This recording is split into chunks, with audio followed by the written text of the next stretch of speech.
জাহাঙ্গীর সাহেব আমার বন্ধু মানুষ, একসাথে যুদ্ধ করছি একই ক্যাম্পে। ভালো মানুষ, সোজা মানুষ, সারাদিন হাসে, গালি দিলেও হাসে, সমালোচনা করলেও হাসে। আপনি এক্ষুনি পদত্যাগ করেন, সমস্যার সমাধান হবে। জনাব জাহাঙ্গীর সাহেব, আপনার কথা কারা শুনে না আমাদেরকে জানান। কারা আপনার কথা শুনে না আমাদেরকে জানান। কারা বলে ওনাদেরকে সহায়তা করলে নির্বাচন দিয়ে দিবে, এইসব কথাগুলা কারা বলে প্রকাশ করেন। জাহাঙ্গীর সাহেব, আপনার হারাবার কিছু নাই।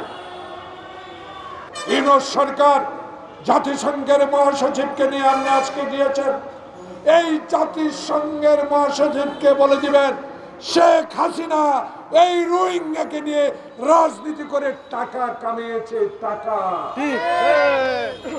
আমার সন্তান আসিয়া এই নিষ্ঠুর পৃথিবী থেকে কয়েকজন জালেম অমানুষের হাতে নির্যাতিত হয়ে পৃথিবী থেকে বিদায় নিয়েছেন।